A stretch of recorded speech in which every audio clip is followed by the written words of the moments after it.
The following podcast is a W2M Network original production. Visit W2Mnet.com for all of our other great podcasts, plus news, reviews, articles, and opinions from the worlds of wrestling, video games, football, and entertainment. You know, as bad as I feel about picking Minnesota, Jason took San Francisco last week against Seattle. I don't feel so bad. I don't even remember who I took. You took Washington. You took Washington, who lost its second quarterback of the season to a leg injury. Oh, hi, everybody, and welcome to the Kickoff here on the W2M Network. Week 14 of the National Football League, and the most important game in college football. There is no argument to me. We'll talk about that more later. Dun, dun, dun. Dramatic reverb. I am your host. My name is Harry Broadhurst. Joining me, as per usual, the down since day one co-host turned executive producer, Brandon Biskobing. Yeah, the Washington Redskins are officially cursed. The Washington racists. The executive producer turned co-host, Erik Watkins.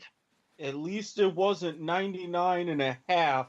Why the hell did ESPN have to air it as all 10 of their top 10? Ugh. And the chairman of the W2M Network, Jason Teasley. I'm president and accounted for. Good to know. Your picks not so much last week. I don't even remember my picks from last week. I just You're better off talk incoherently. If it makes you feel any better, Jason, ain't not a damn one of us get a game correct last week. Let's see. At least I kept us consistent. At least this week we have the opportunity of hopefully getting some picks right since we have a lock pick. Yes, let's go ahead and mention that real quick here. We'll go into further detail a little bit later on in the show. As you guys are well aware of, as our listeners are well aware of as they're listening to the show now, the college football regular season is more or less over other than Army-Navy Saturday, December 8th. We'll talk more about that game later, as I mentioned. Therefore, for the rest of the season, the NFL number moves back to 3, and we pick a upset and a stone-cold lock. The caveat being for the stone-cold lock is if the team you pick wins but does not cover the spread, it counts as a straight-up loss. Fair enough? Fair enough. Fair enough. We open the show how we always do here at the Kickoff. We start with studs and duds. Erik? You know, we can all agree that a good portion of defensive backs in the NFL, if they get 3 interceptions over the course of a season, that's at least a decent season, right? Mm-hmm. Well, what if I were to tell you that one defensive back in particular got 3 interceptions in a single game? Well then. Andrew Adams of Tampa Bay. He was like, you know what, Cam Newton? If you're going to keep throwing it in my direction, I'm going to keep catching it. I wish I would have had him on my fantasy team. Yeah, intercepting Cam Newton 3 out of a possible 4 times solo, helping keep the Bucs in their color rush uniforms in the game in some form or fashion. Did it help them win? As Chiseled Adonis would say, absolutely not. But sometimes, especially when you're Tampa Bay, it is what it is. But with that, Andrew Adams, you are my stud. Correct me if I'm wrong. Tampa Bay won that game on Sunday. Well, correct me if I'm wrong. I'm not sober right now.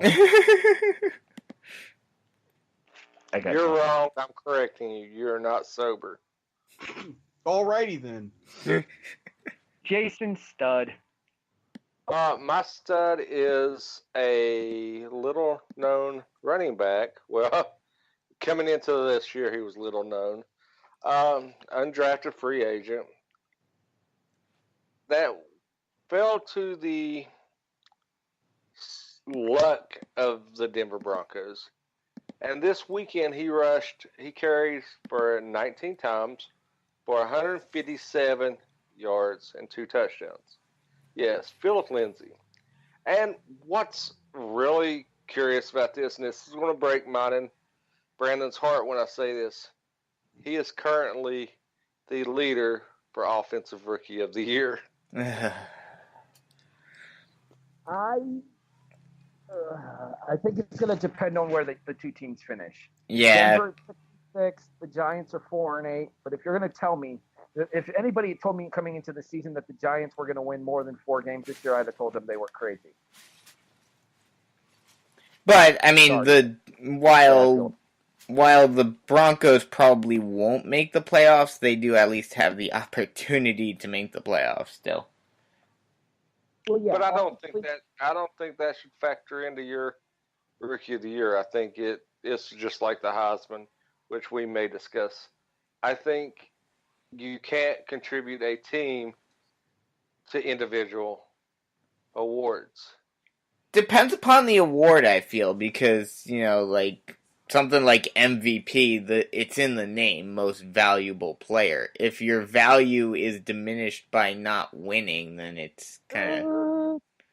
The NFL has actually kind of been hit and miss with that, though. There have been certain seasons where players on less successful teams have gotten the award because they've meant more to the team in question than the players on the teams with better records. Yeah. Brandon, you're up, stud.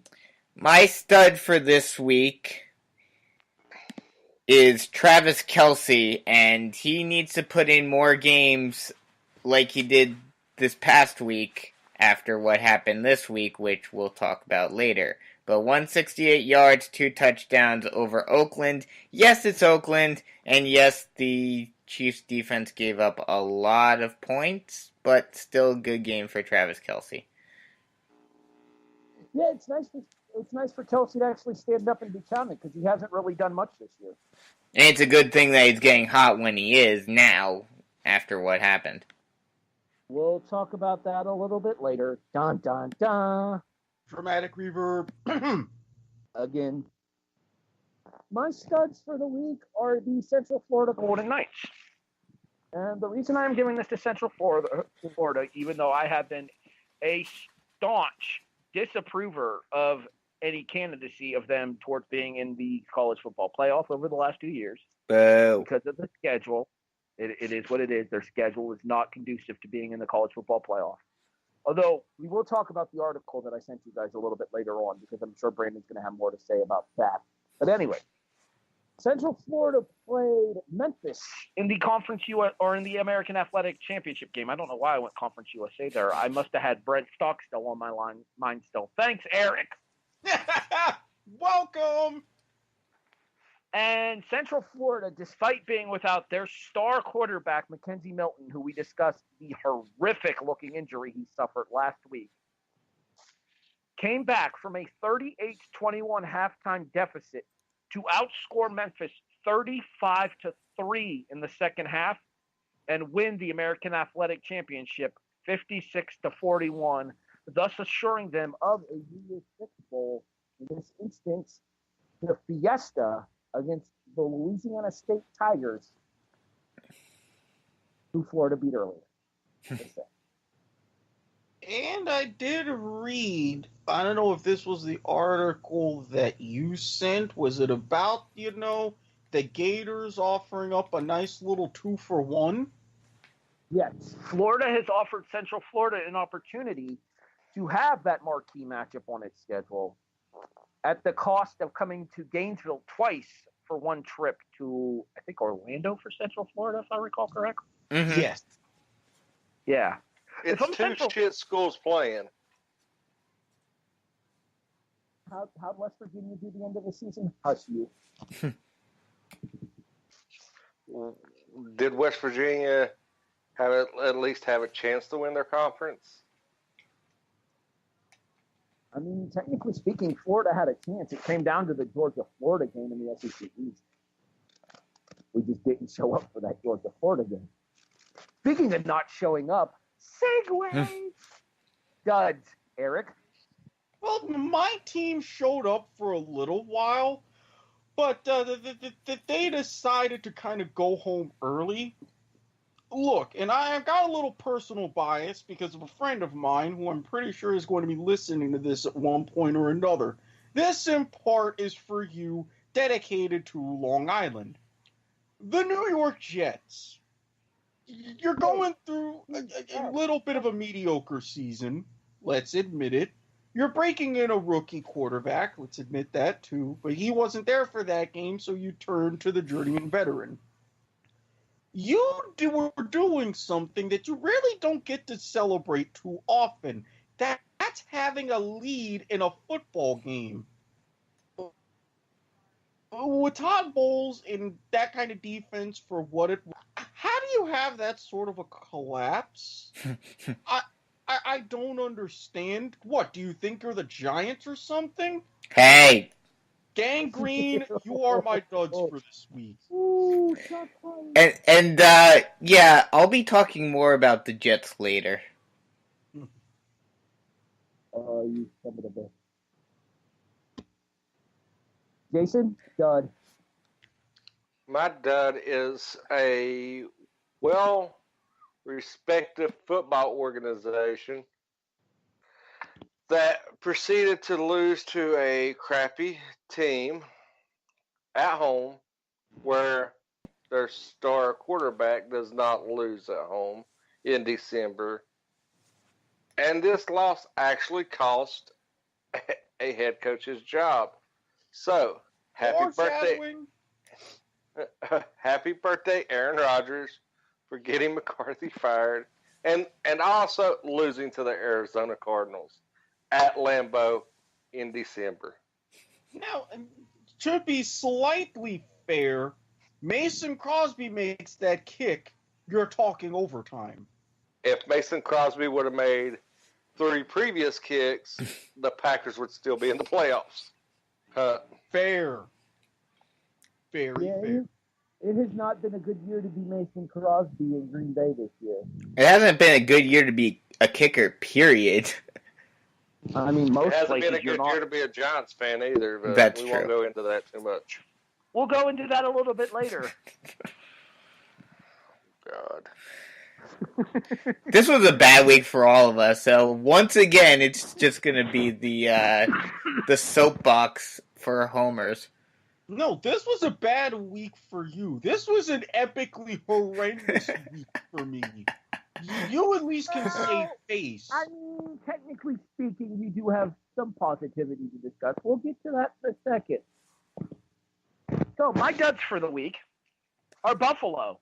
And before everybody starts jumping on me about homers here, I am not referring to the Buffalo Bills.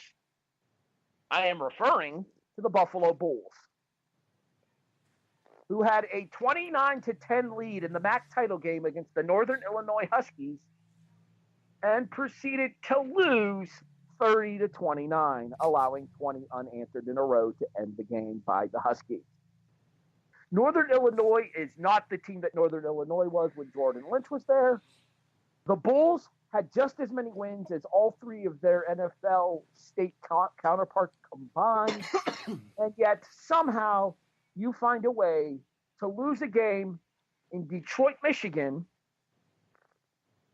to Northern Illinois when you're up by 3 scores in the fourth quarter. Harry, let me ask you something.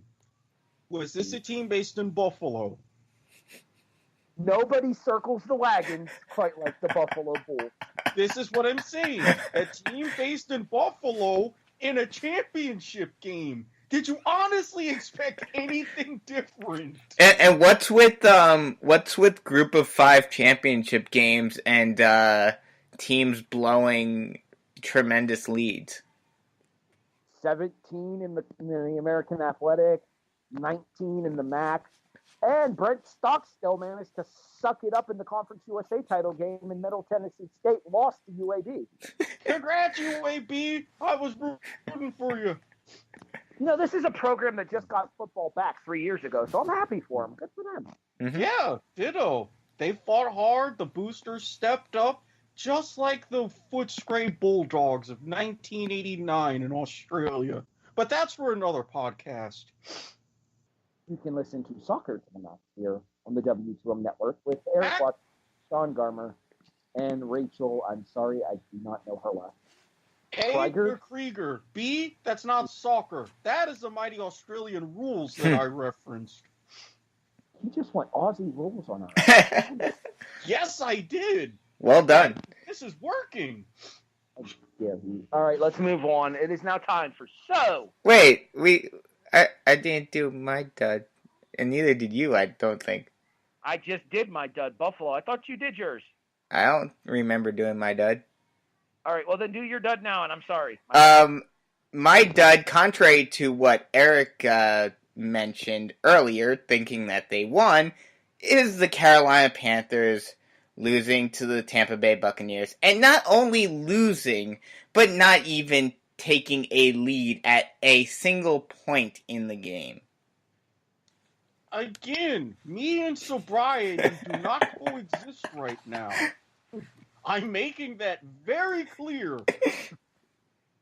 Brandon.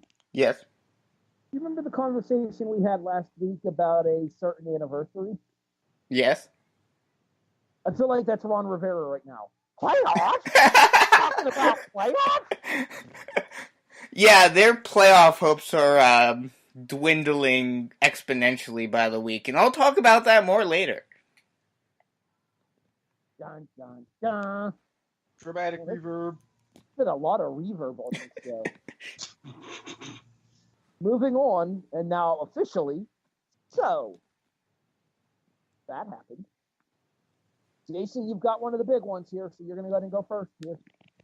So, well, being as we're recording a couple of days later than we usually do, and this story broke late last week, right around Thursday or Friday last week, I believe. My So That Happened is Kareem Hunt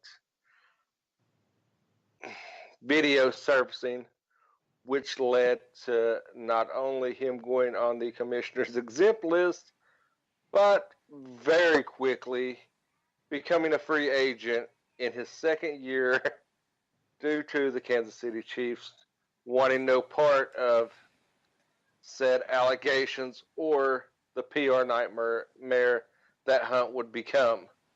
So, yeah, that happened. Kareem Hunt, bright future, second year in the league. Yeah, he beats women and kicks them. So, hey, I bet if he had Mason Crosby, she wouldn't have got kicked. Hey, he won't be unemployed for too long. If anything, Washington will snap him right up.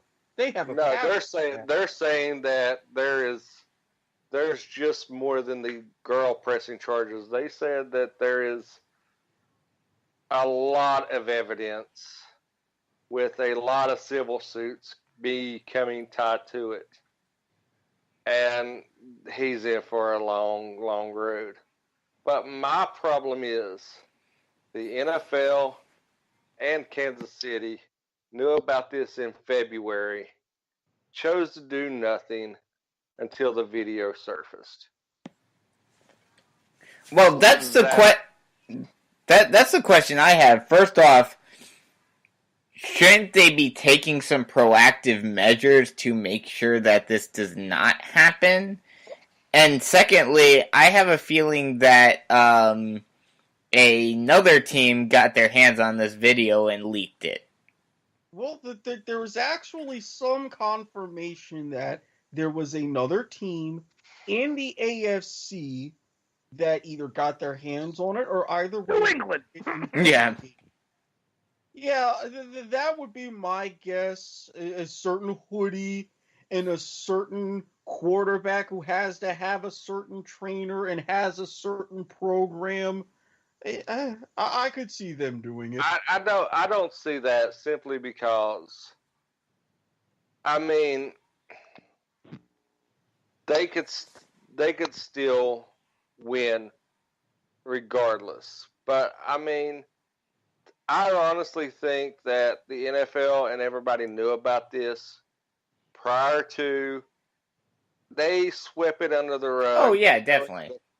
Knowing the PR nightmare with hopes the video would never surface, and magically, it looks like, from the video I seen, looked like it was somebody recording from their phone the surveillance camera. And they didn't thoroughly check things, and it went to the highest bidder, which was TMZ, and that's how it got released. My problem with this, though, is should the league not prepare itself for incoming rookies and veterans, because Ray Rice was no rookie when he knocked that bitch out, a seminar on how to act right in public? You see, that Don't was they already- do that already, though? Yeah, I'm about to say, isn't that part of the rookie symposium? Yeah.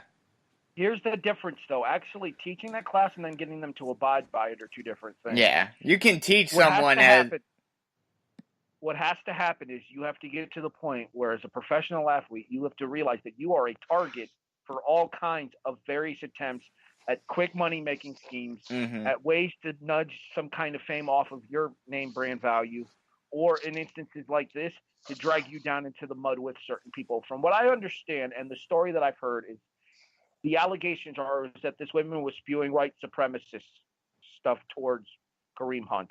As we know, Kareem Hunt is a black gentleman. That being said, you have With to that rise name, above- with a name like that, I would figure he was a white guy from Idaho. North Dakota, you racist. Anyway, as I was about to say before I was so thoroughly interrupted, the issue becomes that you need to have a better grip on who you are as a person to have the ability to walk away from situations like this that could end up costing you significantly in the long run, i.e. the Ray Rice situation where he knocked his girlfriend out, who I believe is now his wife, because He got paid. He doesn't get paid. They still live nicely. I mean, yeah, he make a decent living from the money he'd already made from the NFL. The thing with Kareem Hunt was on a rookie contract these last 2 years. He probably wasn't making all that much. But this is another thing that I think I have my suspicions of who really it was, because I've watched all the videos. It was Spencer Ware. He wanted more playing time. No. I mean, I'm thinking it was one of his friends, because in the interview with them, they went out of their way to make sure the cops knew he was a NFL player. Make sure they gave his name, what team he played for. I mean, they gave some outright very indicative details of who he was, who he played for. He was an NFL player, and this bitch, she didn't know who he was, nothing. But this happened in February. Well, now here it is, end of November. It's Christmas time. Bitch looking at her single baby that she got from her some meth head trailer parkour, and it's like, Christmas gonna be good this year, Junior. I have no words to that. I have no words, especially after my recent experience in trailers. All right, let's move on, shall we? Yep.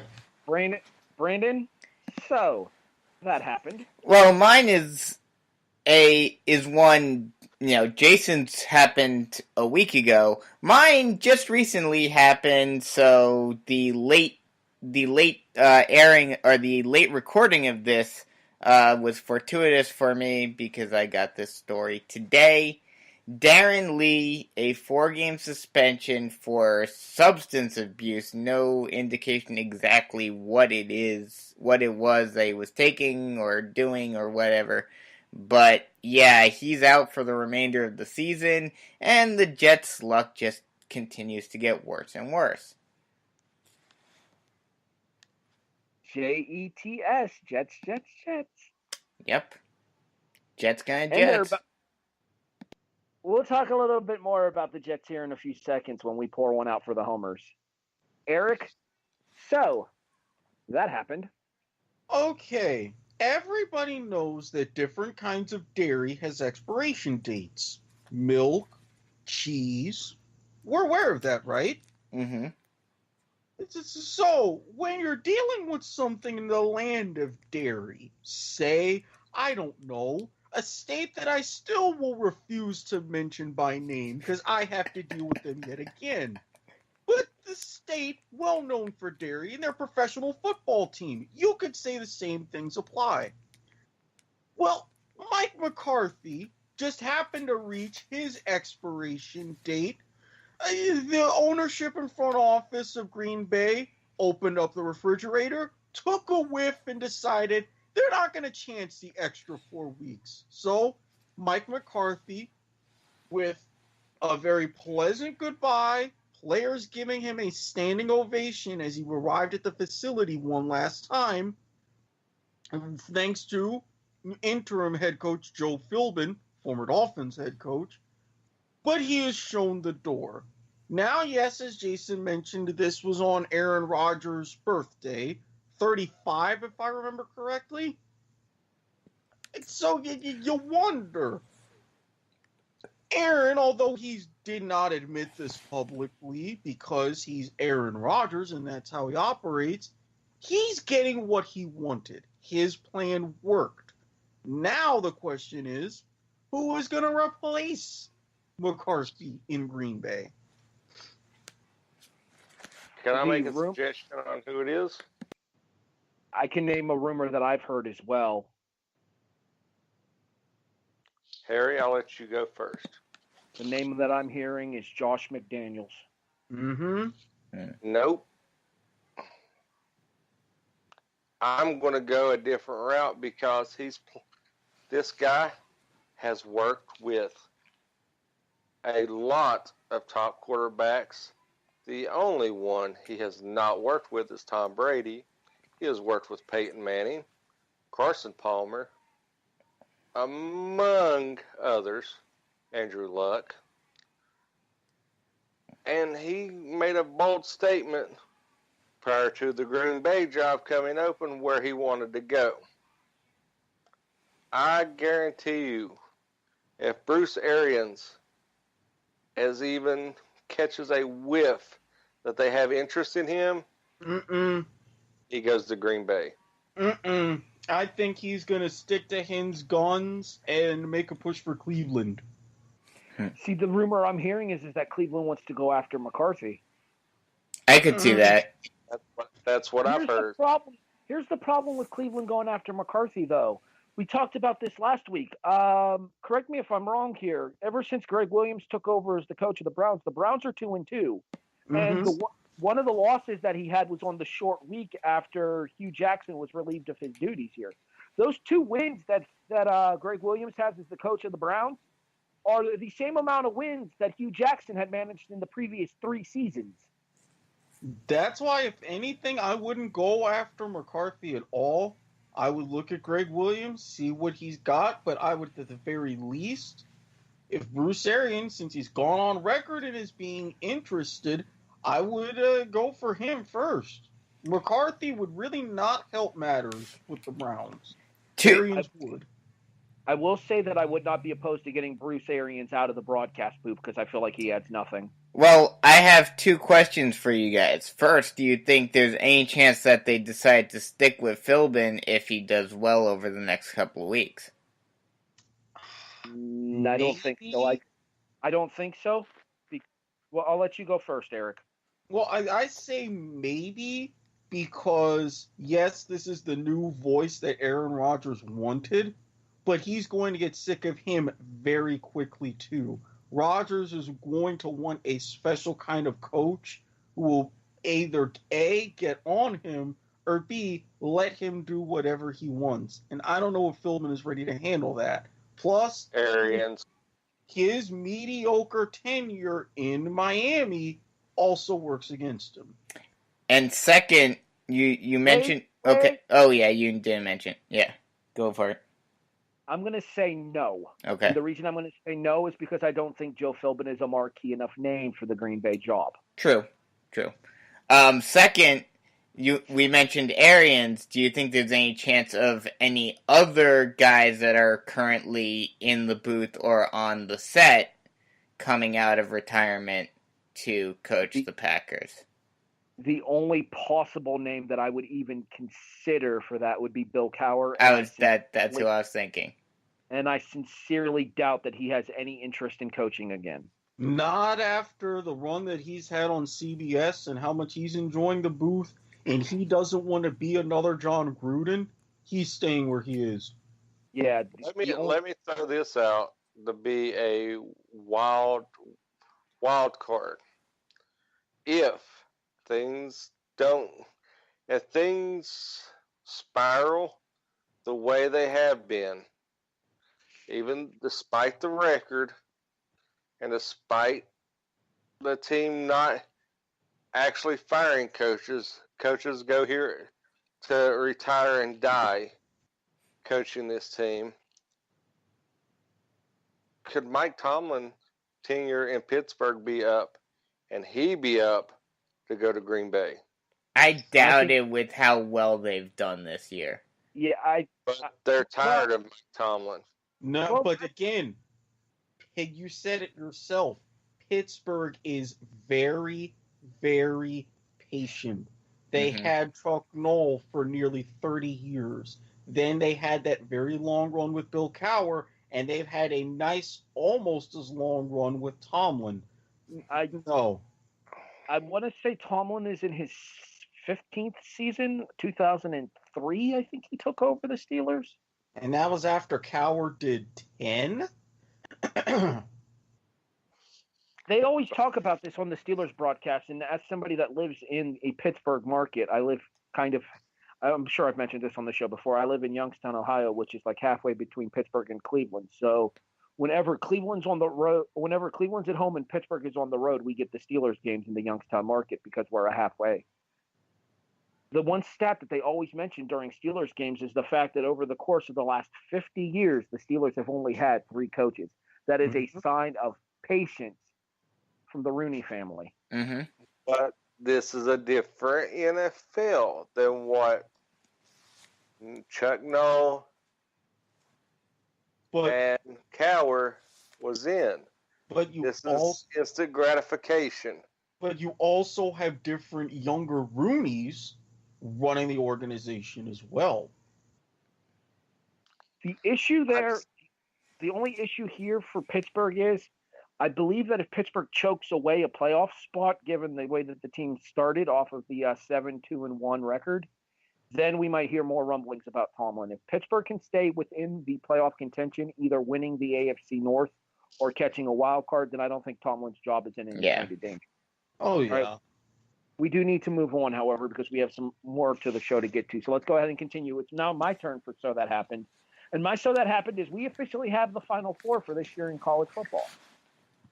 The probable Heisman battle, assuming that Tagovailoa is good to go, will feature Alabama and Oklahoma in one of these semifinals. The other semifinal features Clemson and Notre Dame as Brian Kelly once again renews rivalries with Clemson, having been the former coach at, I believe Kelly came from Pittsburgh? Cincinnati. Oh, so that wouldn't be Clemson, would it? Nope. My mistake. I apologize. I sworn he came from Pittsburgh. Okay. Anyway, we'll do official predictions a little bit later on. We have 2 more episodes of the show. The plan is for the episode right after Christmas, we do our New Year's 6 predictions. That being said, which of these 4 teams do you guys feel is the favorite going in to the college football playoff? Jason, I'll ask you first. Oklahoma. I kind of figured you were going to say that. You Big 12 homer. No, I think judging by the way Hakuna Matata looked on the award ceremony, being in an Oh, I Hakuna thought you Matata. called him Maui Wowie. Hakuna Matata. It's looking as he is not going to be good to go, judging that his leg was heavily wrapped in an air cast, and he had a lot of hampered mobility. All right, but then I would point out to you that they still have the quarterback that took them as the runner-up. Oh yeah, I mean, I'm just saying, I don't think that that's a problem.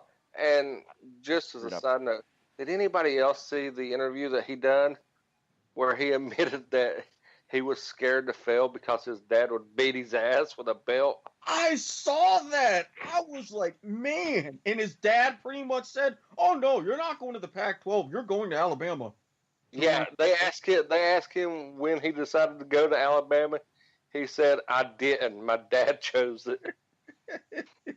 I saw like that whole interview, and I was like, "Wow, that's not Hawaiian. That's like Southern."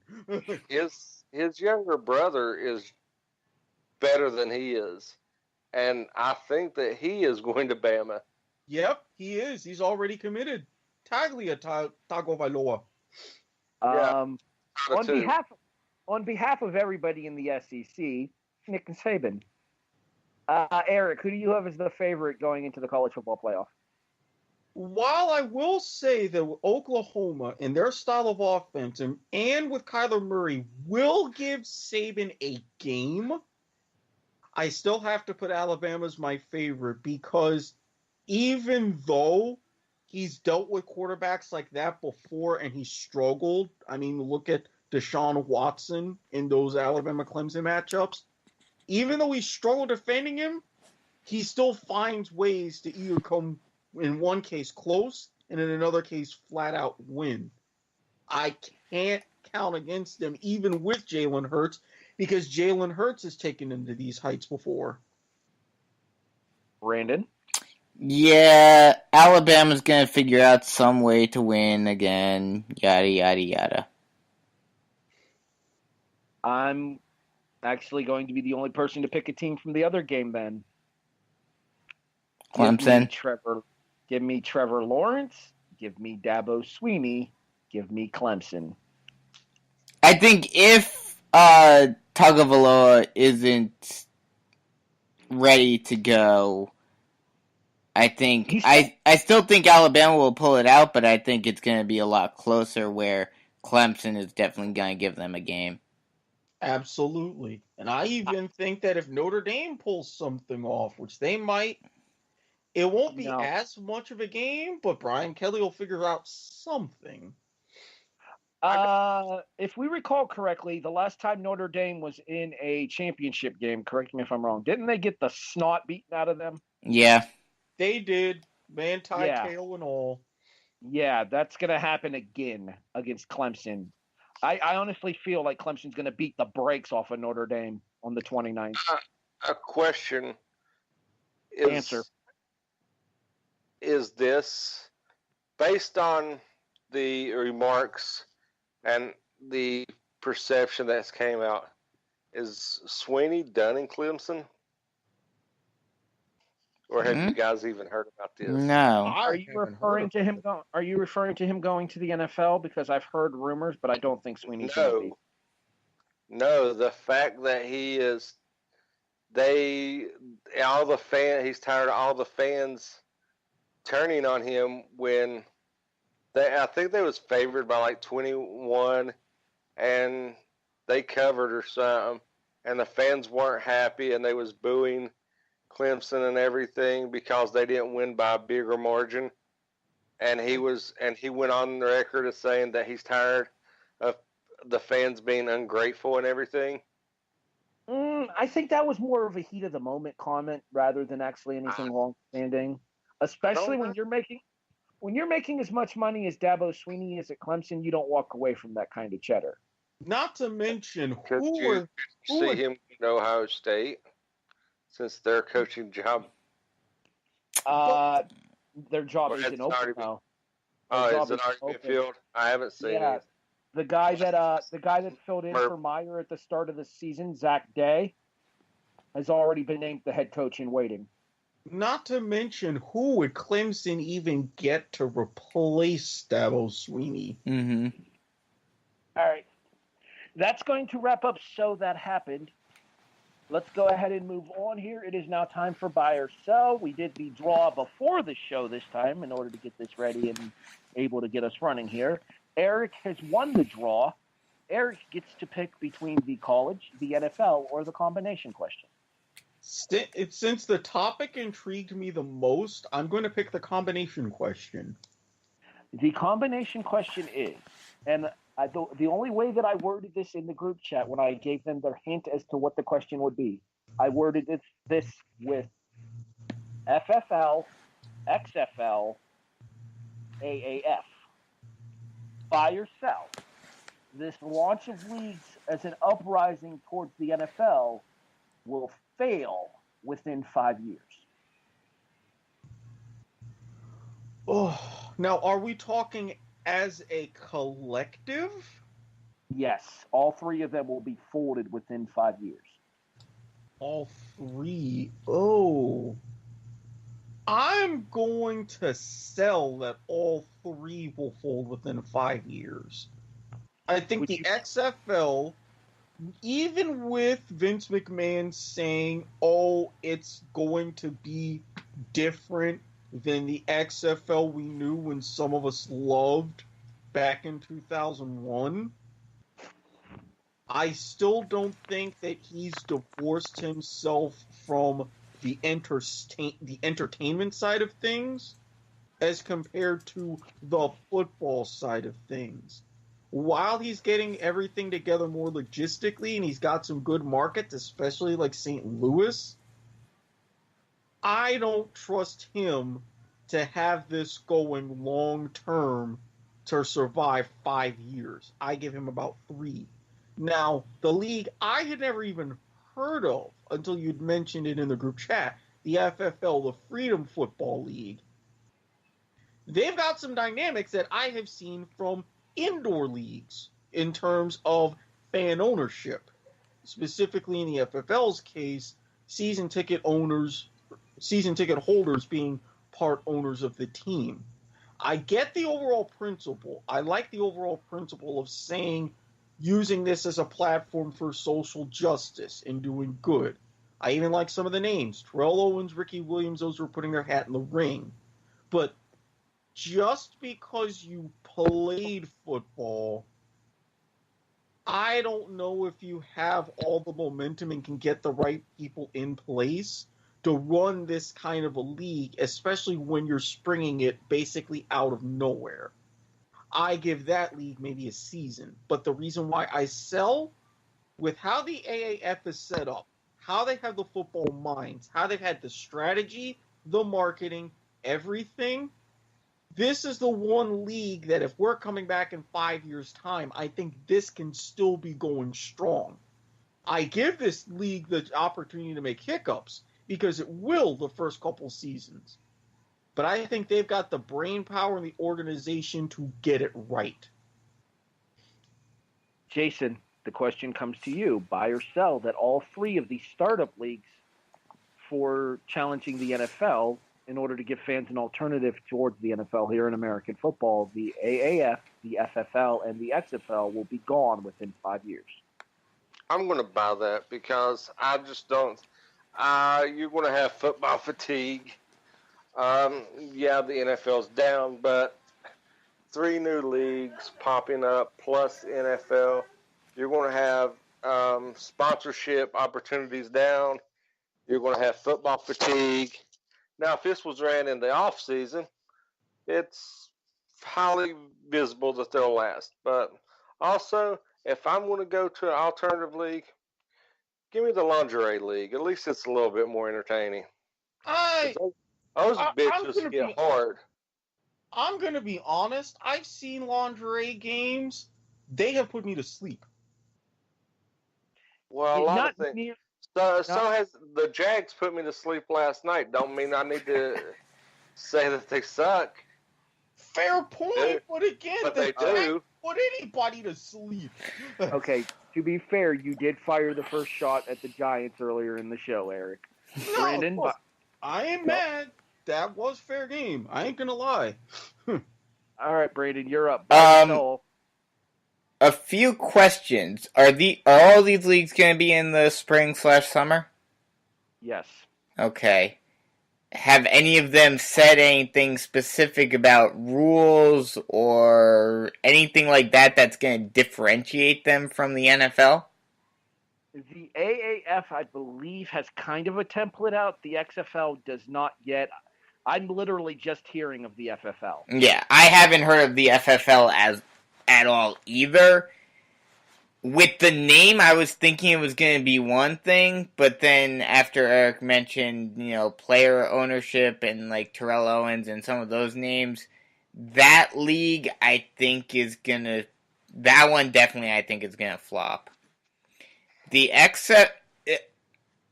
with all the hype that Erik has been talking about the AAF, I want to believe the hype, but I just don't see enough differential that will really make them say, hey, come watch us during the off season and we'll give you good football and we're going to give you what you want.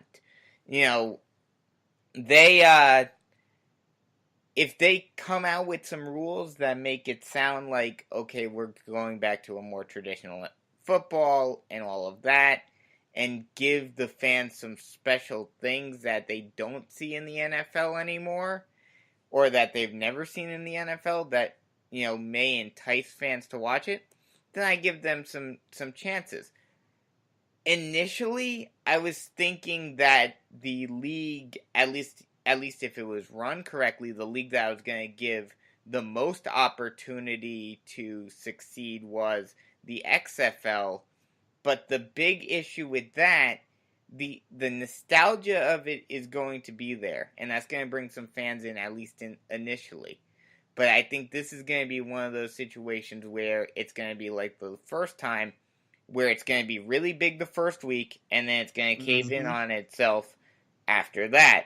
Also, like Erik said, Vince is still going to have the stigma that he had last time around, where a lot of sports outlets are not going to take it seriously. And that's going to be a very high hurdle to leap in order for them to get to the point where they can survive more than a few years. So overall, I'm going to buy this, that none of these are going to survive. But I do think that their presence is going to make the NFL change certain things, like how it did after the original XFL with the with the Skycam and all of that. All right, I'm going to go ahead and comment on this real quick, just because I know I usually leap by or sell for you guys, but I actually did have a thought here. My problem with this is the bastardization of football in America. And what I mean by that is we are going from having one major football franchise to an attempt to have four. There is absolutely, positively no way that will succeed. No. The reason I say that is because the talent pool, while deep, is not deep enough to support four leagues with any kind of reasonable comparison in talent. I think the weakest of the three startup leagues will be picked off in its first season. It will not see a second. And my guess is that's probably going to be the FFL, just because I don't trust the business acumen of Terrell Owens and Ricky Williams, given their history of poor career decisions, to be able to keep this league as anything resembling sustainable. The best opportunity for a non-NFL league to succeed here in America would be for them to pool the resources that they have, to work together in order to provide some kind of decent alternative with a different enough rule base and a different enough presentation to appeal to the NFL fan without taking too much away from the game that the NFL fan loves. Mm-hmm. That sounds about right. Also, think about it this way. If all of these leagues are alive at the same time, I don't think, yes, football is a huge sport, but I don't think you have enough fans that to split between 3 leagues, and they're going to have to figure out scheduling to where they're not competing with each other. And that's the thing where I've seen the franchise list. 2 of these leagues already want to go to St. Louis. The XFL and the FFL. I'm going to make a bold statement here and now and say I don't think the FFL gets off the ground at all. I could see that because this is the first time I'm ever hearing of it. Yeah, and with the XFL, that's one thing to where they could figure out scheduling, but going back to the entertainment side of things and Vince McMahon, he's already said his goal, one way or another, is to directly compete with the NFL. Look at the last time. Stupid. Look at the last time a league tried to do that. Look at the last time an owner tried directly doing that. What happened? Look at the last time that Vince tried to position himself as an alternative to the NFL as well. Bingo. That's why I will say the AAF will have hiccups. If it doesn't survive 5 years, I wouldn't be surprised whatsoever. But I think with the brain power that they've assembled, I think they're going to realize the exact same things. And within those first 2 seasons, that's when they're really going to make their tweaks to differentiate themselves. If they do that, they have a better shot of survival. They're going to go under. Here's another thing, too. And when does the first of these leagues start? Does the AAF start next year? February of 2019 with the AAF. Okay. Do any of these leagues, now granted, it's a lot simpler now to an extent, but with the monopoly that the NFL has, do any of these leagues have any sort of broadcasting rights? AAF already does with CBSSN. Okay. Wow, I'm shocked that CBS is allowed to. I mean, granted, it's not on the main network, but I'm shocked that CBS is. No. You said CBS SN. The first game and the championship game will both be broadcast nationally on CBS. Wow, I'm shocked that they're allowed to do that. I'm surprised. I wonder if that's going to play any impact on their negotiations with the NFL. I honestly think the NFL is kind of looking at the AAF as kind of a feeder league, almost a developmental. You think they're like a minor league system? You think? And again, it really doesn't necessarily matter with like broadcast rights with how much they're paying anyway. I think since they're not directly infringing upon the NFL season, the league, they won't care as far as broadcasting. That's why you have guys like Bill Poley and whatnot getting together, getting in, and that's the first thing that they shored up, that broadcasting rights deal. That's why they're ready to go so soon. With what Harry just said, do you think there's any chance that the NFL may jump in and basically make it into a minor league system? I honestly would not be surprised to see there's some kind of subsidized funding coming from the NFL. Basically make it like a new NFL Europe. Hopefully with better results. Yes. If they do and work out a deal, say maybe year 3, if not a bit sooner, wouldn't shock me. All right, one more real quick thing here, and then we will move on because we spent almost 15 minutes on this topic, and we do need to advance here. The only other thing that I would say is that if these leagues wanted a chance to succeed, I think the best opportunity for them would have been to work together rather than trying to compete all against each other at the same time. Agreed. And especially if you put the minds of Vince McMahon and Dick Ebersol's son together and do some kind of mashup between the AAF and the XFL. All right, let's move on here. Jason, you get to choose between the college or the NFL question. Just because I'm a dick, I want to take the NFL question. See, even the dog hates me for it. Yeah, how dare you take his question? All right, hold on. Give me a second here because the coaching carousel, I believe. Buy or sell? You feel it's a bad idea for a team to fire a coach mid-season? I want to sell that because in the case of the Browns, it was the best thing that they could do because now they can start looking for their next coach and not having to wait and interview. They can find who they want, gives them a little cushion to scout and see what's going on. And they actually got a head start above anybody else looking to fill a coaching position. Brandon, same question. Buy or sell that you feel it is a bad decision for teams to fire a coach mid-season? All in all, I'm gonna sell this. It depends a lot based on, where you are in the season, how the players are reacting to the coach. There's a lot of different factors, but overall I'm gonna sell this, and here's why. If you fire a head coach mid-season, not only, like Jason said, do you have the opportunity to scout out coaches to find your replacement, you also have the opportunity of using that rest of the season with your interim head coach to see how he does as a potential replacement. Erik? I have to make it unanimous and sell myself, and for a lot of the reasons that Jason said. You need to get the jump on seeing, okay, which candidates are going to be out there, who is putting themselves out there for any interest. Because if you're looking for other NFL coaches, you want to get the jump now before the regular season ends and teams are making their playoff runs. You want to get the college coaches, you want to get the jump now because this is a time where if any college coaches are interested in making the jump, they will put their interest out in feelers for NFL teams. And you want to present and have enough of a sample that says, okay, if I'm a coach, I want to go there. This is what I can see, what I can fix. This is what I know I can work with, et cetera, et cetera. If you wait to the very end, your sample size is going to be tainted. I think that it depends on the circumstance. And the reason I say that is because we've seen it work out tremendously in Cleveland this year with the way Greg Williams has stepped up and gotten the Browns to not be the laughingstock of the NFL that they have been for the previous 5 seasons. That being said, we have to take a wait-and-see approach for what's going to happen with Joe Philbin in Green Bay, whether or not Aaron Rodgers made the right move, forcing the hand of the Packers general manager.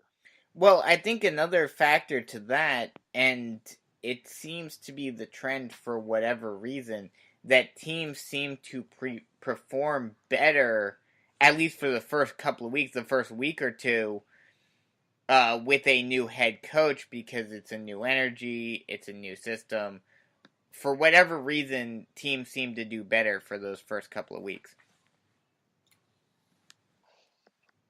All right, Brandon, you get the college question to lead us off. You ready? Okay. I kind of teased this earlier. We kind of talked about this last year. I'm going to basically raise the same point. Buy or sell, Army-Navy is the most important game of the year in college football. Absolutely. I buy that absolutely because whereas all of the other games, yes, they matter to an extent, and most of them really don't.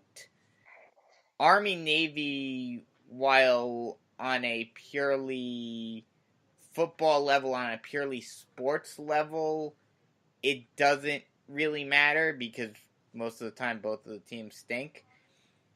On a, it brings you back to what college football claims to be, what college football, kind of wants to be but doesn't want to be at the same time, where it's just, it's a single game, them playing each other, but it means a lot because of the rivalry and because of the history and all of that.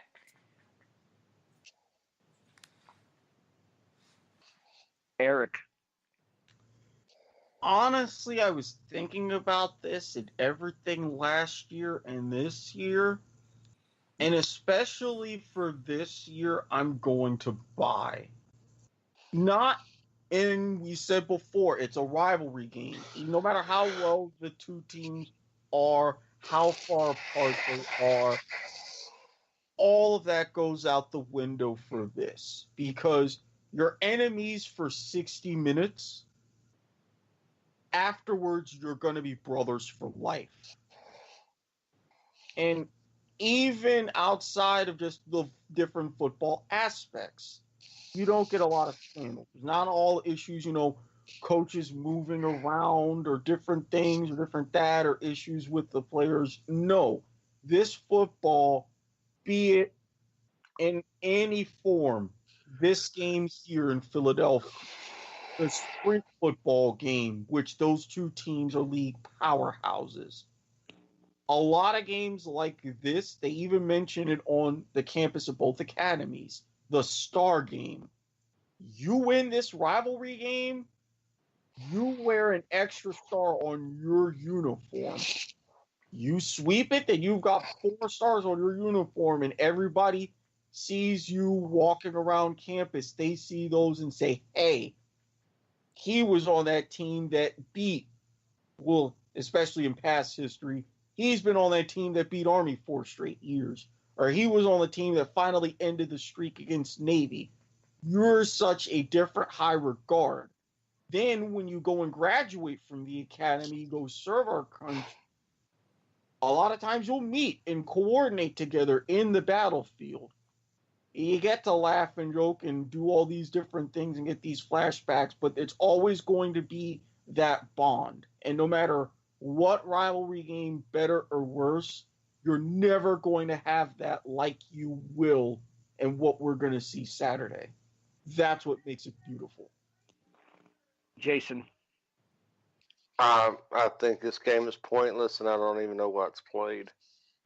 I'm not a fan of it. It's got history, yes, but does it got any relevance in the college football landscape? No. Do if any it wasn't games? For the well, Let him finish, Brandon. Not with the current football committee, unless you're an SEC school. But the fact that this game is played solely on tradition alone, it's hardly ever competitive. It's not really a cash grab for sponsors. It's simply a game between two mediocre at best programs. I just can't get behind it. I mean, I'm sorry, but sometimes you got to end a tradition for the betterment of the whole college football landscape. I'm going to respectfully disagree with you for a multitude of reasons. First of all, between these two schools in the Air Force, the Commander-in-Chief Trophy is something that every single member of all 3 of these teams want to have. It doesn't matter if they have a national championship in their year. If that school takes home the Commander-in-Chief's trophy for the season, that's their national championship trophy. Second, I have friends that have served in both branches of the military involved here. And one of them, who is an Army veteran, posts the same thing every year before this game, and I'm going to read the quote verbatim from his Facebook page here. His name is Matt Golchick. He was in the U.S. Army. Army versus Navy, the only game where everyone playing is willing to die for everyone watching. I don't care how competitive this game is on a yearly basis. I don't care how much money this game brings in for sponsors. I don't care how much money this game brings in for CBS. For 60 minutes, every single person in this country is united under one military to watch that game. And afterwards, while they go their separate ways, they stand up to defend the values of this country. It is, in my opinion, and I said this last year, I'll say it again this year, there are rivalry games with more importance in terms of national championships. There are rivalry games with more importance in terms of history. There is no more important overall game in the college football landscape than Army-Navy. Mm-hmm. So why isn't the Air Force game built up? Same aspect. I mean, I'm just playing devil's advocate here. Because they weren't the... Army and Navy are natural rivals, land and sea. And they haven't... Air Force hasn't had the history that Army and Navy have because they haven't been around as long. No, Army was the first to come along, then Navy just a little bit later, and then Air Force didn't show up for another couple of decades. Yeah. I think the tradition involved in this game is what makes it so important. Mm-hmm. Yeah, For the exact reason that you dislike the game, Jason, is the exact reason that I personally am going to be sitting in front of my TV on Saturday, December 8th at 3 p.m. Same here. That's why I like this game, is because it's the way college football. If you don't want to make it really competitive and fair, then have it like this, where every game is just for bragging rights between two teams. You play for, basically make it the way it was pre-BCS, where, yes, teams can claim national championships and all they want. Who cares? It's, you play to win your conference, and then you win your respective bowl game, or in this case, you win Army-Navy. Just have it that way. Army is going to the Armed Forces Bowl. I believe they're playing Louisiana Tech. Mm-hmm. I can guarantee you that this game means more to every single one of the kids than that Louisiana Tech game does. Oh, absolutely. This is the star game. Between Army, Navy, basketball, sprint football, baseball, this is for the star. All right, we do need to move on because we still have half the show to get to, but excellent conversation, you guys. Let's go ahead and continue and go into Pour One Out for the Homers. And we'll start with Jason.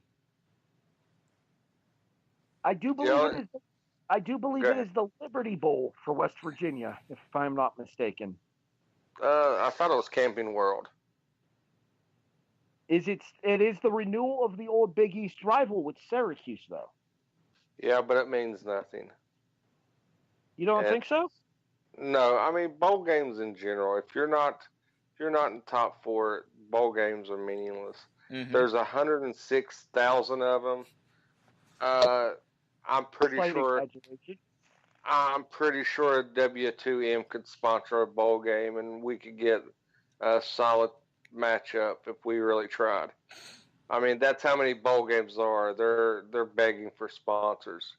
Mm-hmm. So I mean, we may need to talk to Sean and see if we can sponsor a bowl next year, because I'm pretty sure we could get a solid matchup if one of our teams would be in the bowl that we sponsored, and we could get free tickets and we could do a live podcast. I mean, seriously, there was actually more teams, and this is a surprise.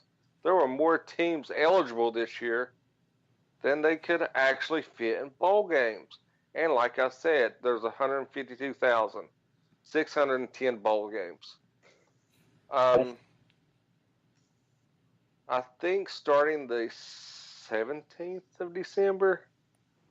15th. A week from tomorrow. There's not a day that goes by without at least one bowl game on. Mm-hmm. See, I'm okay with that, though. I'm okay with it, but why don't bowl games mean anything? I think they should have more weight and more meaning to it. See, I think to the kids that get to play in these bowl games, they actually do mean something, and especially if you're a senior. Question.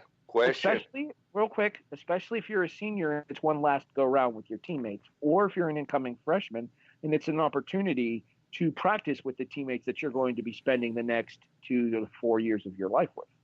Okay, let's point this out. Will Greer, suspected not to play.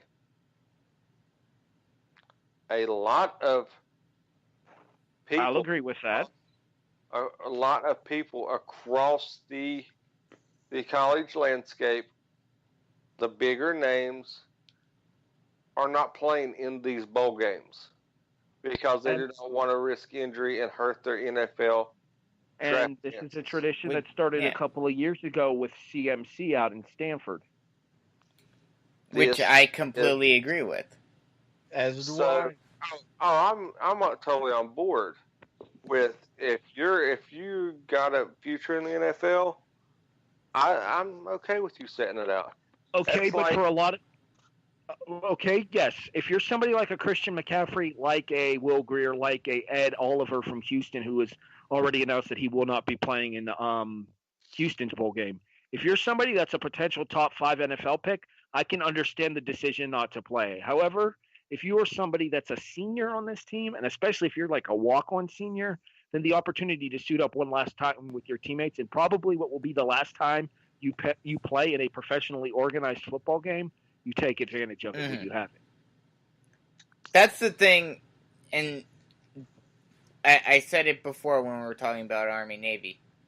I know it won't happen for a long time, but I wish they would go one of two routes. Either destroy the bowl system and create a real tournament, or go back to it just purely being bowls. Because at least the bowls, at least if you don't have this, this mythical notion of a national championship, the bowls do have some meaning because that is basically your championship game of the season to an extent, if you get what I'm saying. Mm-hmm. It is basically your end of the season, last game, you win, you get a trophy. It basically is a championship game on an individual level. Not to mention, let's look at the payouts that these schools get for going to these bowl games as well. But now, especially now, when some fans think that there is a real playoff system in place, it dilutes the bowls even more than it already was during the BCS era, because people think they're meaningless because they think there's a playoff system in place, when in fact over half those teams don't even have a chance to get into said playoff system anyway. So the bowls do still have meaning now, but I would like them to go one of two ways. Let's go ahead. Go ahead, Eric. I'll let you speak here, and then we'll go ahead and move on to their NFL version of this. Go ahead. Yeah, because I'm just going to say real quick, don't be surprised within the next 5 to 10 years if they restructure things and go more towards a playoff system, because as someone who's been watching college football for as long as I have, going back to high school, seeing the explosion of all the bowl games, which is lessening my excitement year over year, I think the powers that be, even for those money grabs, they're going to see the real money isn't going to be in a bigger tournament.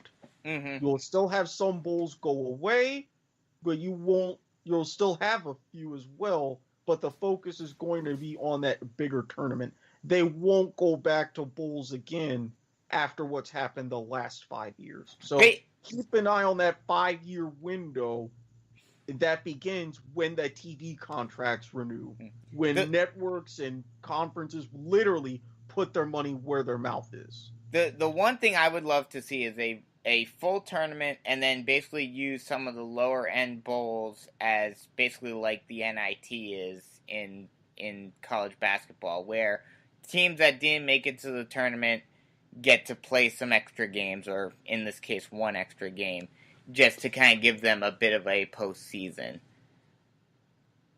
Yeah, I think that's exactly what will happen.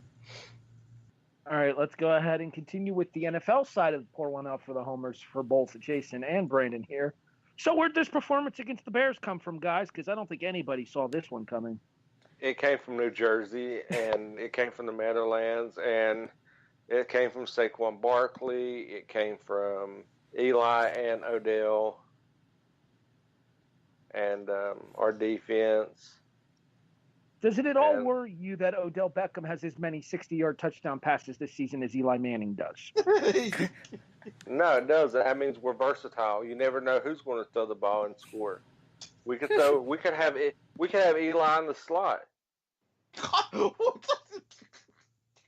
It shows our versatility. You never know. We could throw Eli out in the slot, hit him on a crossing for a 70-yard touchdown. I somehow doubt Eli's going to want to get his ass lit up by a defensive Yeah, back. no. I somehow doubt he can run 70 yards at all. I got a question. If Eli broke off a 70-yard run, catch and run, The kickoff's what over. There would be no way to do a show after that because you think Robert Taylor is bad about Mahomes? If something You like guys, that, you guys would have to block me on Facebook because I would go ape shit crazy talking so much smack about how Eli is the elite quarterback and the best thing since sliced bread that I would be a nauseating douche nozzle that some people tend to be talking about their quarterback. if something like that happened, I would need to not be sober for an entire week just so how I can process exactly how that happened. All you would see is like a pig pen style cloud around me, except mine would be white and smell better. Erik, Yes, we don't know what it's like to have a quarterback to be proud of. I haven't for several years, so yeah. All right, let's move over to Erik now. Speaking of revenge games, it is the Miami Hurricanes against the Wisconsin Badgers. Yeah. Yeah. Yay. Going to New York in Yankee Stadium. The home of one team I can't stand. Having to go and play against another team I can't stand. I'm going to be so drunk for that one. This is going to be fun. Revenge thy name is Hurricane, perhaps. Revenge thy name is damn tropical storm against Dairyland. I have got no faith in this team whatsoever. This is the team of my two, or this is the bowl between my two biggest disappointments of the season. I mean, you could argue between these two. You could argue between these two and Auburn. It's kind of anybody's pick between the three. Mm-hmm. We talked about that. We talked about that a couple of weeks ago.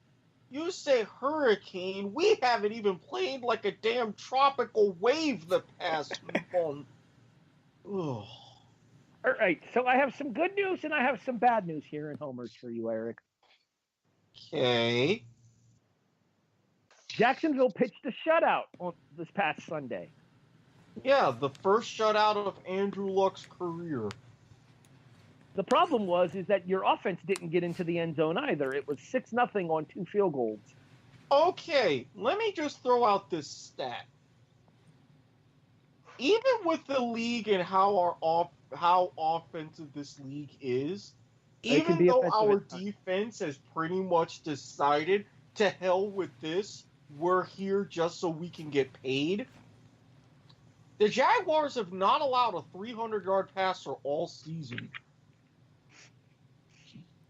Well, given some of the quarterbacks you guys have gone up against, that's actually a pretty impressive stat. Yeah, so you'd think we would be a lot better, but well, no, you haven't allowed. Real quick, you haven't allowed a 300-yard passer, but you have allowed a 200-yard rusher, as Derrick Henry did his best Ezekiel Elliott impression and yum eat him up all over Jacksonville's defense on Thursday Night Football. Well, I'm going to say this. This is why, as Chiseled Adonis calls him, bum-ass Balake Bortles, I'm going to make it my mission, if I have to personally run him the fuck out of town, and go ahead and tell people, look, you're going to draft another damn quarterback. I think I'm sick of all these white guys around here, okay? I have had enough. I think they've pretty much determined that because considering Bortles has been benched for the last 2 weeks. Oh, they've already moved on from Bortles. Yeah. It was made official today.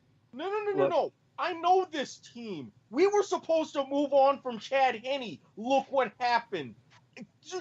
Finish the damn job. Get him fully out of here. I don't want him creeping around haunting the sidelines as a backup. Are our two teams going to be competing for quarterbacks in the draft this year? Yes. And the unfortunate news for both of you is that Justin Herbert has pretty much announced that he's staying at Oregon. Oh, lovely. That screws us over even more. Fantastic. And by the way, no, go ahead. And we also know, unfortunately now, as of last week, there will be no Mackenzie Milton option either. Well, again, I wasn't banking on him anyway. We had one UCF quarterback that did something good in college. How is that working for us? I guess Will Greer is our big option. Or you'll better hope you can convince Kyler Murray not to play baseball. Oh, no. No, he's done. He's already going to the MLB, I think. Yeah, he's going to be in spring training, collect his $7 million, play baseball, and tell everybody else to suck it. We've worked in so many wrestling references tonight. And again, the most painful thing, Derrick Henry didn't even pull his best Ezekiel Elliott impression. He pulled his best damn Tony Dorsett impression. 99 yards. Not only do we get to the 1 yard line and Tennessee makes a stop, what do? Oh, Derrick Henry gets the ball. Oh, we're not going to try to tackle him. Oh, he stiff-armed one guy. Oh, he stiff-armed another. Oh, he stiff-armed a third one. To hell with this. We're just done. Let the man score. You know what was a pretty cool moment, though, on the broadcast was how they had, and it was fitting that Joe Buck was doing the call for this one. They pulled up the replay of the Dorsett 99-yard run with his father doing the call. On Monday Night Football, January of 83.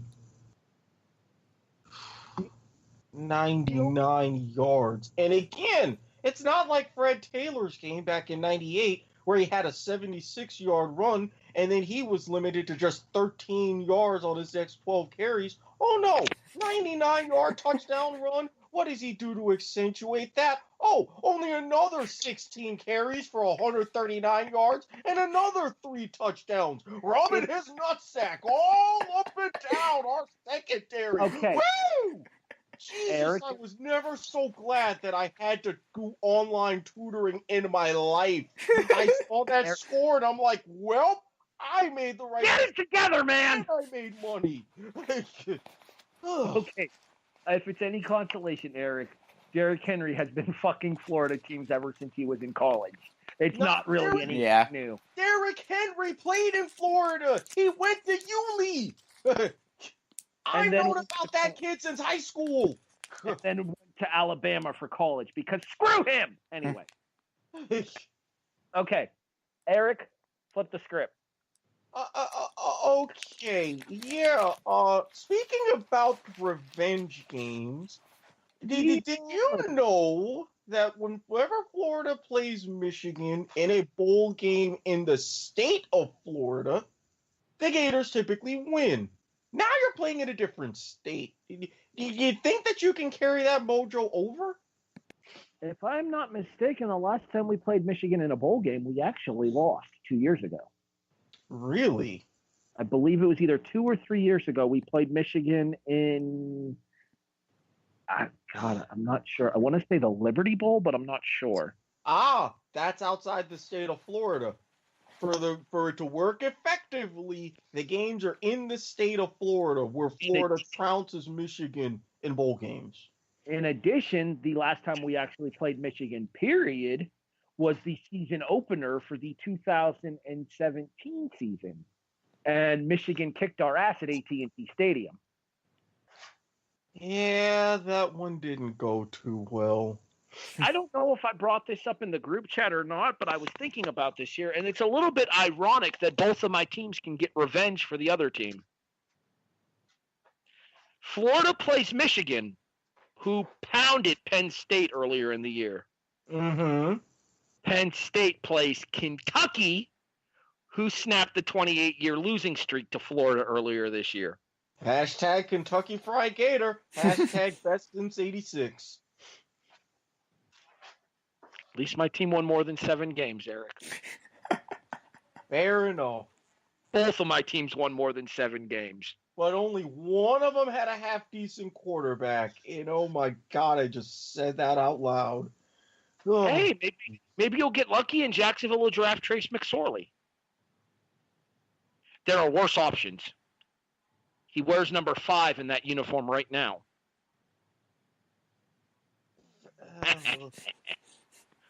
Let's go over to the NFL. Those times when I can't argue because you're right.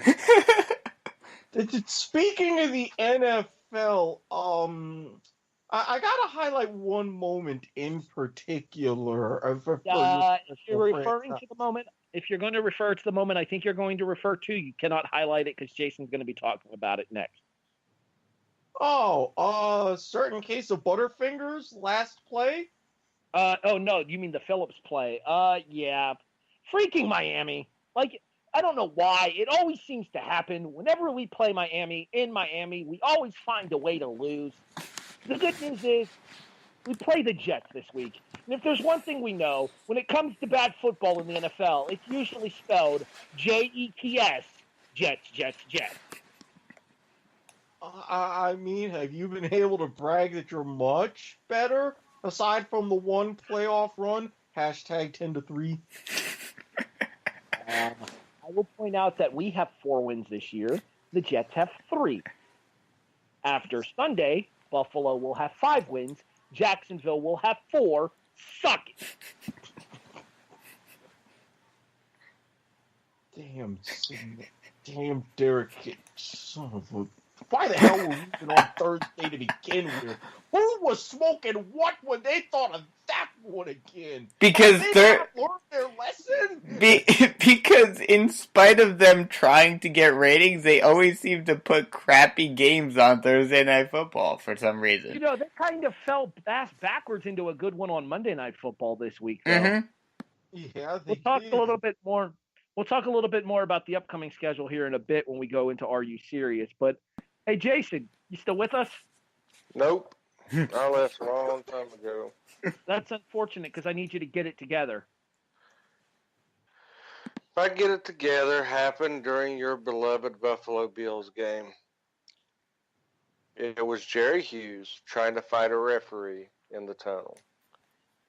Granted, he had a damn good reason for it. Because after looking into this and researching this referee was kind of a douche and deserved his ass beat. But still, seeing things on the surface, it was kind of bad. This is the second time a fight has occurred or has attempted to occur in the tunnel of a Buffalo Bills game. Okay, so, to be fair, get it together. Fair, it is Buffalo. There is a large amount of beer usually consumed in that city, usually to drown out the bad football. And this is also Buffalo, who threw a dildo on the field at one point a couple years ago. At the Patriots, it was deserved. But real quick here, in regards to the Jerry Hughes situation, I do not condone violence towards an NFL official. That being said, if it is true that referee called Jerry Hughes a bitch, he needs to be fired.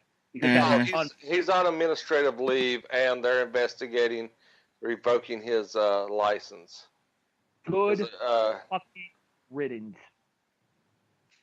Yeah, I mean, you have to, if you expect the players to be held to a certain standard, we also have to hold their officials to the same standard. Mm-hmm. Mm-hmm.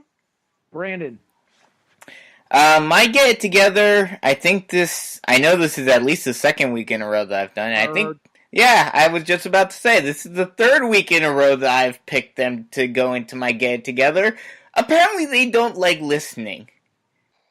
And not only did they lose this week, they lost to the damn Buccaneers.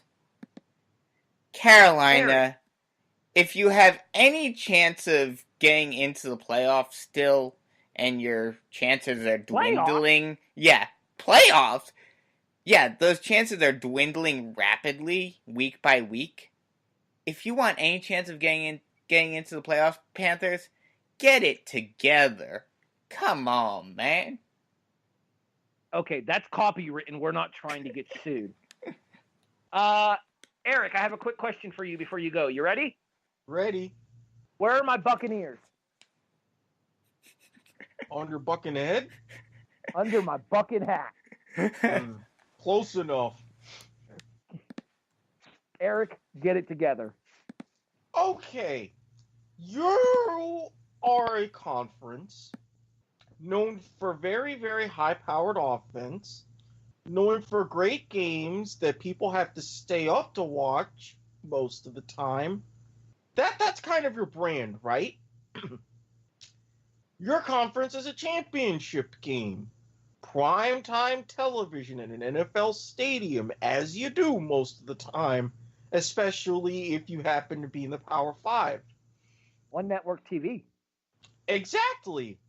So, why in God's name does that conference title game end up 10-3? The lowest scoring conference title game since conference title games came to be via the SEC back in 1992? Really? And that one touchdown was when the receiver slipped, the ball was tipped, and that was a pick six. The Pacific 12 Conference, for God's sake, for the sake of bettors that go to places like mybookie.ag and use promo code PAT to get 50% off their first deposit bonus for a limited time. Get it the frick together. Ain't nobody got time for a 10-3 title game. Ain't nobody got time for a 10-3 wild card game either, but that's what we gave them last year. Yeah, well, we won that one, so that made me feel good. I was just happy to be in the playoffs, honestly. Yeah, because you don't get there as often. No, we really don't. Although our number 5 was better than yours. Yeah, your number 5 isn't good enough to start in Cleveland. At least ours starts somewhere. Well, in fairness, though, that's because the backup to that number 5 in Cleveland had a lot of swag. It's doing pretty well with the team. All right, let's move on. Okay, so coming into the season, there was a very obvious favorite in the AFC North. Coming into the season, there was a team that should have had every viable opportunity to not only dominate their own division, but probably their entire conference and clinch a number 1 seed. When you look at the fact of the sheer year-to-year production of Ben Roethlisberger, arguably the best wide receiver in the NFL in Antonio Brown, what many have called the best running back in the NFL, Le'Veon Bell, and a defense that was at times staggeringly stingy last year. This is a Pittsburgh Steelers team that got off to a 1-2-1 start and then proceeded to reel off 6 straight victories to move to 7-2-1. And the number 2 seed in the AFC, despite Brandon's fantasy football team getting absolutely Titanic by Le'Veon Bell. Hi, Bisco. Yeah, he can suck it. This is now a Pittsburgh Steelers team that has lost back-to-back weeks against the AFC West in both the Denver Broncos and the Los Angeles, not San Diego, although I wanted to call them that, Chargers. Granted, the Los Angeles defeat is under a significant amount of controversy. The final score was a field goal difference that was hit as time expired. However, there was a blatantly missed false start penalty on a long Phillip Rivers touchdown pass. Mm-hmm. That being said, don't put yourself in a position where you're coming down to these games where you're allowing 33 points, where your defense is not stepping up the way that it should be, by allowing 33 or more than 30 for, I believe, the 3rd time this season, and putting yourself in a position where a wild card team who you will probably be facing again at this point, assuming you can hold off the Ravens in the AFC North, don't leave yourself in these positions. Mm-hmm. Pittsburgh Steelers, despite the 7-4-1 record, the 2-game losing streak, and all of the infighting going on, including Ben calling out his own teammates on his local radio show, which is just fucking stupid on so many levels. Get it together.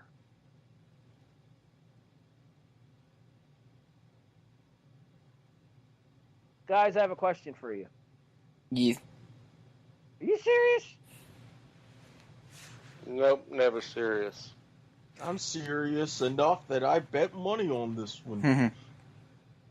At mybookie.ag, use the promo code PAT for 50% off your first deposit. Did I do that correctly? Yes, you did. You're learning. And by the way, don't forget to follow them on Twitter at BetMyBookie. They've already given away $10,000 in prizes. You always get the first dibs and notifications for any new odds and lines. Just saying. And you know why we're doing this, Erik? Because it's hashtag. For the brand. All right, let's move on to Are You Serious? We didn't even plan that. It just worked out that way. We have chemistry. It happens. All right, let's get to it. So we are doing our upset pick as well as our Stone Cold Lock. I mentioned it earlier in the show. I will reiterate it again now that we are at that time. The Stone Cold Lock, regardless of the line that you choose for the game that you choose, if the team does not cover the line, it counts as a straight-up loss. Let's get to it. Brandon, your dog pick of the week is first. My underdog pick for the week is the Bengals covering against the Chargers. You're getting 10 there, so it's not terrible. But at the same time, this is a Cincinnati team that's been in free fall. Erik took Cincinnati last week, actually, and it did not go well for him as they got smacked around by Denver in Cincinnati. Ugh. Well, I'm hoping that they also get it together. Are we doing Army Navy as well? We can do the predictions at the end, but it's not going to officially count. Oh, okay. You realize that not only is Dalton out for the year, so is A.J. Green. Yeah, they're going with a Jeff Driscoll at quarterback. Hey, I remember that guy. Yeah, and when I saw that, I was like, well, Florida quarterbacks. There goes that. Yeah, they tend not to do so well in the NFL. It happens. Jason, you're up. Who's your upset pick for the week? My upset pick for the week. I originally had Baltimore, Kansas City, but you guys took that. I changed mine, actually. I'm actually going to be a homer and take the Giants over Washington. I'm actually seeing the Giants being a favorite. I'm seeing being an underdog. I think I have the Washington at. Oh no, wait, yeah, the Giants are a 3.5-point favorite. That doesn't count. Okay, give me. I changed my pick if you want. I changed my pick if you want Baltimore. Okay, I'll take Baltimore. He's taking Baltimore minus 6.5 against Kansas City.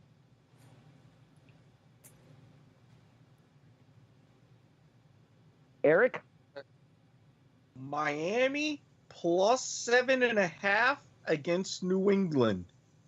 Just like the Bills, Brady and the Patriots always seem to struggle in South Beach. One of you guys picked, I believe it was Jason, who picked a certain team that had a quarterback that had a birthday, who got his coach fired, and then a certain Erik talked about said coach getting fired so that happened. Mm-hmm. They're a 3.5-point favorite this week. 4.5. I'll take Atlanta. Thank you very much. Okay, be prepared. Just be prepared. I was looking at that one, but the thing is, like I was talking about before, teams seem to do well their first week with a new coach. Disagree with that because Greg Williams in Cleveland got beaten his first week. It was Harry, I'm going to agree with that. I have seen it with my own eyes.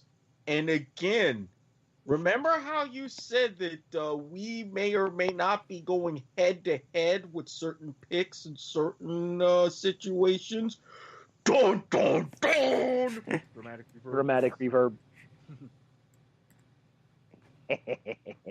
Hey, Brandon. Yes. I need a Stone Cold Lock. My Stone Cold Lock, which Apparently, originally, we all picked together.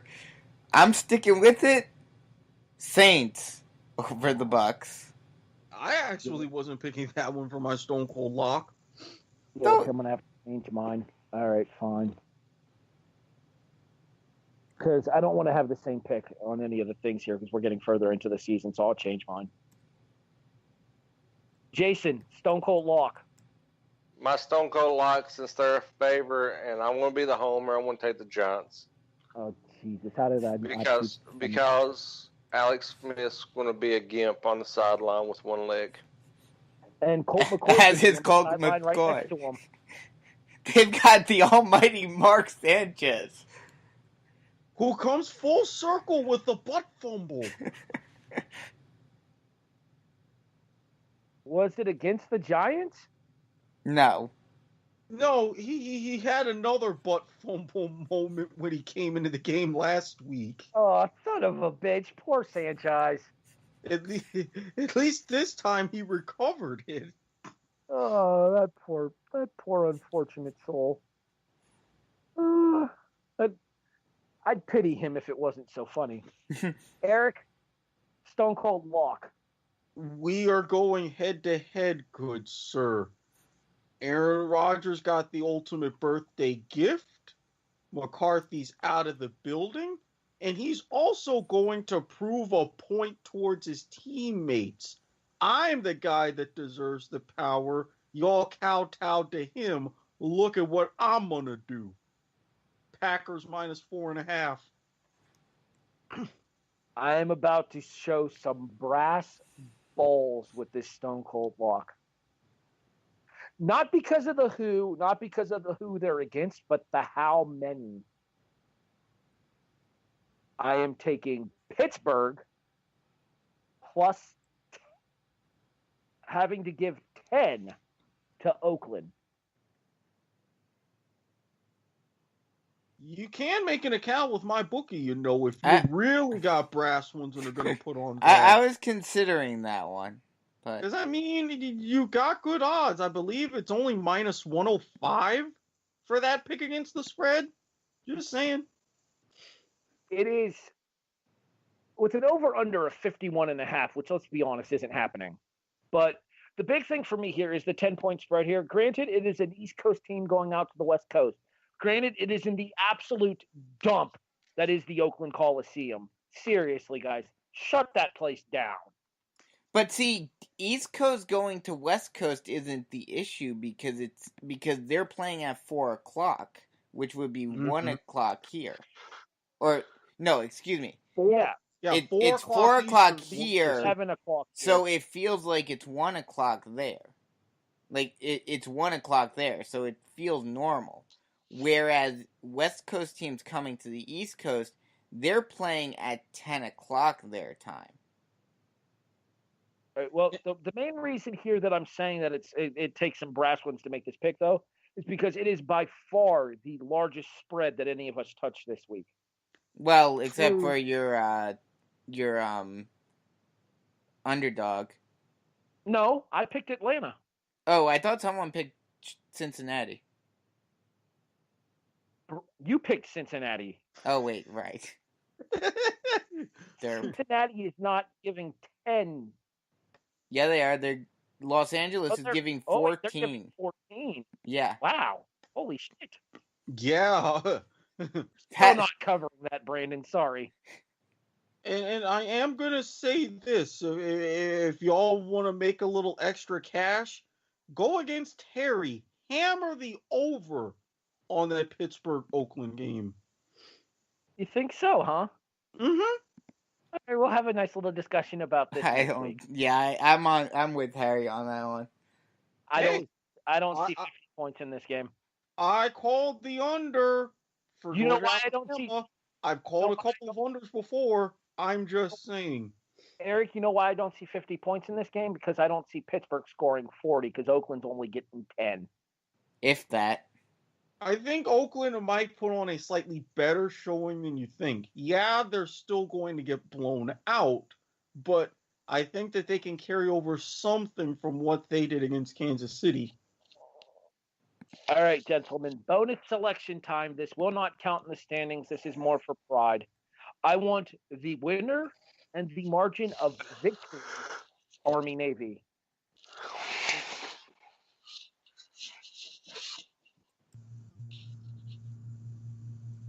Anybody particularly going first? Because I've got mine in mind. I've got mine. I'll take Navy +3. So Jason's taking Navy. Erik, go ahead. Go Army, beat Navy. You'll do just that. I'm going to be bold, and I'm going to say this is a 2-touchdown win. Okay, we've apparently lost our producer. No, I'm here. Well, I've been calling your name for the last 3 minutes to give me a prediction. I'm trying to think. I think I want to say Navy's gonna win, but I think Army will win because they're the better team this year. I'll say 6. I mentioned before that Army has another game to come up against Louisiana Tech. I think that could serve as a distraction here, and you never want to underestimate an opponent in a rivalry game. I'm with Jason on the exact same number. Navy by 3. Well then. I don't think you can take the rivalry game for granted, and I think Army might do that. Possible, but I think with the fact that they just broke a long streak last year, I think that they're going to want to go into that bowl game with motivation to try to continue that streak. I think, to me, this is bigger to them, as you said yourself, than that bowl game. Jason, where can people find you online? People can find me at Turkaglue822 on Twitter. They can find me making guest spots over on the Radledge and Broadcasting Network this week, where me and Mark Radledge sit down and discuss Creed 2.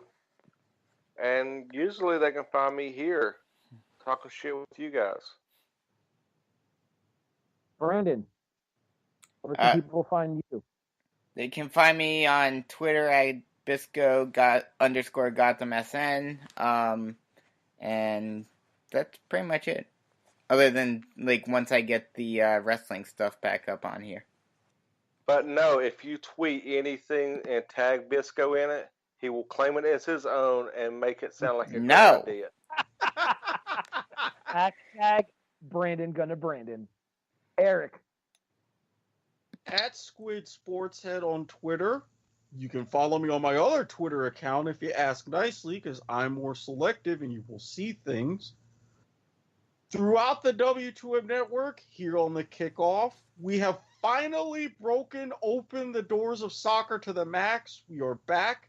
And now the next hurdle is getting with said producer and head honcho of this network so we can get football to the max and I can get point of viewer going again. Stay tuned on that one. In addition to being your host here on the Kickoff, I am your co-host on occasion for Wrestling Unwrapped, which is in talks of a potential return. I am going to be the co-host with Brandon Biskobing for How the War Was Won, a look back at the Monday Night Ratings War between the WWF and WCW. In addition, I am the host of the SmackDown to the Max review, which will hopefully be returning at some point soon once everything gets worked out with Brandon and Cedric. Also, you can listen to me discuss Monday Night Raw, so that way you don't have to watch it yourself. I watch it for you by listening to the Raw reaction over on the ChairShot Radio Network every Monday night at 11:30. Because trust me, you don't want to watch Raw right now. It sucks. Friends don't let friends watch Raw these days. For the chairman of the W2M Network, Jason Teasley. You need like a quirky nickname, Erik. I've got a bunch of quirky The token nicknames. black guy, Erik Watkins. No, we tried that at work once when I'm the only black guy in the department. I'm still the only black guy in the department. That didn't go over quite well. He's token. He's our top. He is token. We say that with nothing but love, Erik. Well, hey, the fact that I would be better at picks it has dual meanings. well, it would be better with my picks as token than I would be compared to Michael Strahan. So I'll take that. The executive producer, Bisco himself, Brandon Biskobing. I'm Harry Broadhurst. You have been listening to The Kickoff, Season 2, regular season episode 14 here on the W2M Network. Available online at W2Mnet.com. In addition, you can find us on all of your favorite podcast devices, such as iTunes, iHeartRadio, Spreaker, Stitcher, Podbean, CastBox, and hey, Brandon, guess what? Spotify is here. And Glacier's still a dick. Thanks for listening to The Kickoff, everybody. We'll catch you guys next week.